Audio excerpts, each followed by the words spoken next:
दीपावली या दीपदान उत्सव क्या है? या हिंदुओं का त्योहार है या असल में बौद्ध का पर्व है? क्या जीवी यह पर्व राम से जुड़ा हुआ है? और यदि राम से जुड़ा हुआ है तो यह बौद्ध इस पर्व को क्यों मनाते हैं? किस तरीके से बौद्धों को इस पर्व को परिवर्तन करके नवेले हिंदू धर्म में एक कथा कहानी बनाकर जोड़ लिया गया है। इस वीडियो के माध्यम से आपको पूरी तरीके से समझ में आ जाएगा किस तरीके से यह हिंदुओं का पर्व नहीं है और किस तरीके से यह प्राचीन बौद्ध पर्व। तो चलिए वीडियो को शुरू करते हैं। निवेदन है कि आपसे कि वीडियो के अंत तक जरूर देखिएगा। बीच में अगर आप वीडियो को कट करते हैं तो जाहिर सी बात है आपको समझ में नहीं आ पाएगा और कंफ्यूज हो जाएंगे कि यह किस धर्म का पर्व है। दिवाली का वास्तविक इतिहास क्या है साथियों? जब व्यक्ति से पूछते हैं कि दिवाली उत्सव क्यों मनाया जाता है तो जवाब में मिलता है इस दिन राम अयोध्या आए थे और उनके स्वागत में अयोध्या वासियों ने दीप जलाए थे। जब रामचरित मानस का अध्ययन किया गया तो पेज नंबर 8 पर स्पष्ट लिखा है कि रामचंद्र वैसाखी के महीने में अयोध्या आए थे, जो कि अप्रैल का महीना होता है। तो यह बात सिद्ध हो जाती है कि राम की वजह से दीपावली नहीं मनाई जाती। यह तो पूरी तरीके से कंफर्म हो गया है। अगर यह राम के कारण दिवाली मनाई जाती, जब राम वनवास से वापस आए थे उस कारण दिवाली मनाई जाती, तो जाहिर सी बात है इस पर्व को अप्रैल महीने में मनाया जाता।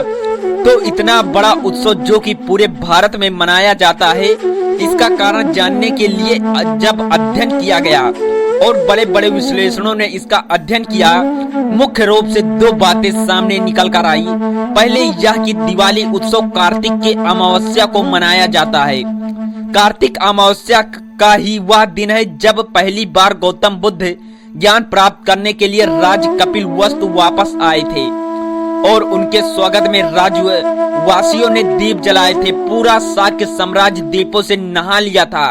पूरे राज्य में इतने दीप जलाए गए, बुद्ध के वापस आने पर खुशी में सभी का लोग नहा चुके थे, पिता राजा सुदन का। और दूसरी बात यह है कि जब सम्राट अशोक ने बौद्ध धर्म की यात्रा की तो उनको इन घटनाओं के बारे में मालूम हुआ। सम्राट अशोक ने प्रण लिया कि तथागत बुद्ध उनके शिष्यों द्वारा किए गए 84,000 उपदेशों को जीवंत करूंगा।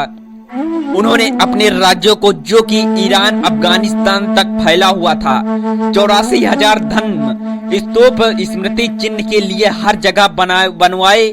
84,000 स्तूप और 84,000 स्तंभ सम्राट अशोक जब यह बनवाया शुरू किए, जिस दिन यह बनकर पूर्ण रूप से तैयार हुआ, उद्घाटन का दिन जिसे कहा जाता है, जिस दिन उद्घाटन करना था, तो वह दिन सम्राट अशोक कार्तिक अमावस्या के दिन जो दोस्तों चुने, जिस दिन गौतम बुद्ध अपने घर वापस आए थे।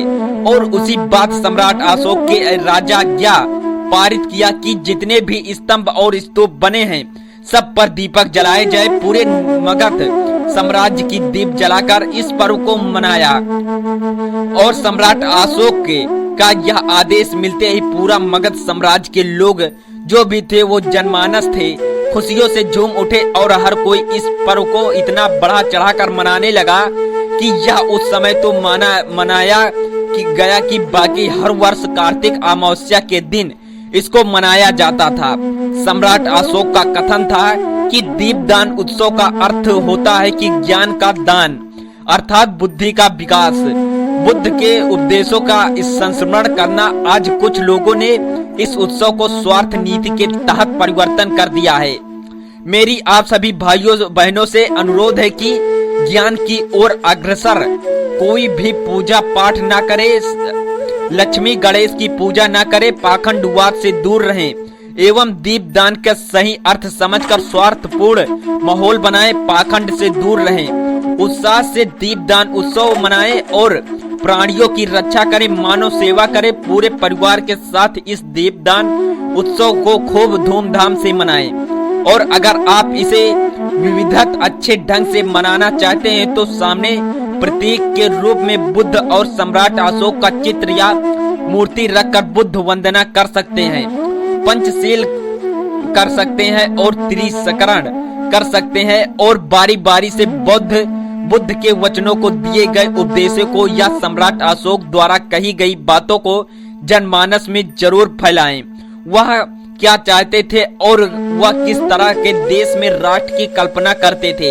एक दूसरे के घर जाएं और एक दूसरे से मिले, खुशियां बांटे, मिठाइयां बांटे।